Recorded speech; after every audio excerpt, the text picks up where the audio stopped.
reading No Zombies Allowed by Greg Mitchie, and right off the bat, I related to him when he talked about how he hated first days.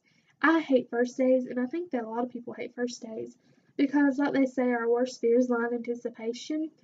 Because nobody knows what to expect on their first day and what should I wear, how should I be, stuff like that, who's going to be there. I think that people are just always assuming that the worst of the worst is going to happen because it's their first day and first impressions matter so much. So I think that people, they really do get concerned about what's going to happen and they end up making it worse than what it really is going to be. So everybody just hates first days. I think that that's not just a him thing or a me thing, but they just are a pain in general.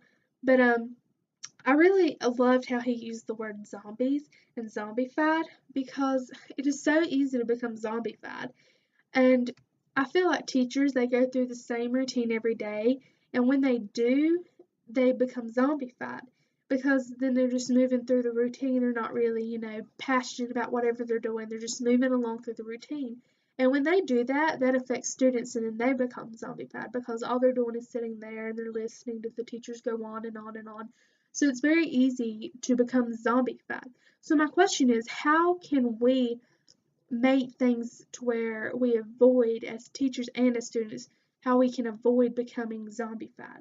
And because I think that it really would help if we had different routines, but I feel like that it goes beyond just different routines throughout the day. So I really think that we need to focus more on just changing up our routine, but how to connect differently to students and how we can change up just completely how we learn and how the classroom works. Another thing that I really did love is how he had students watch their TV shows and stuff that they like Jerry Springer and, just different things like that because people, I mean, not just teens, but everybody loves to watch TV when they're sad or, just whatever, just when they want to put on some sweatpants and watch TV. That's just something that a lot of people do. And when they get to watch things that they like in the classroom, I think that that helps them relate better to what they're learning and that, and it really, especially because this is a media literacy class that this was happening in, so I do think that it was very good that he let them watch TV shows that they really liked and related.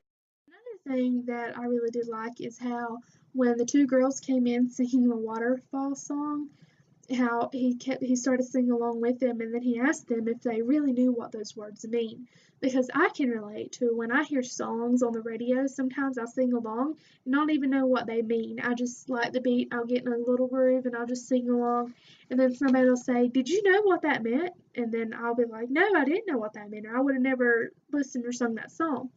But I think that it's important for students to become aware of what they're listening to and what they're watching on TV. So I do think that it was good that he brought that up.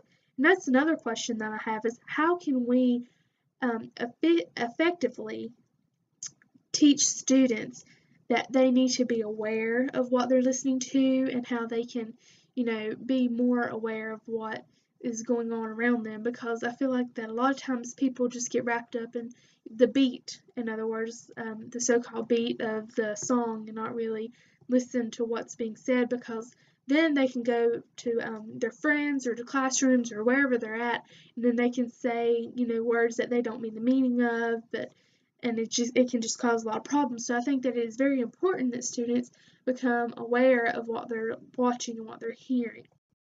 And the last thing that I really did love is how he had the students write the letters to Fox because and it wasn't required, but he worked with the students who wanted their voices to be heard.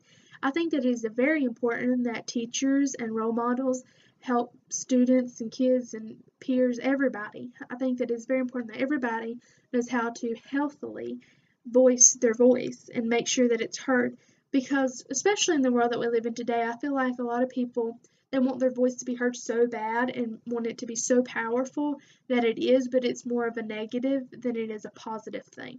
So I think that it is very good that there's teachers and there's people that can help people get their voice heard in a healthy, positive way. I really did enjoy this article and I loved all the things that it brought up, and I hope that as teachers we can become not zombified and that it really helps our students become not zombified.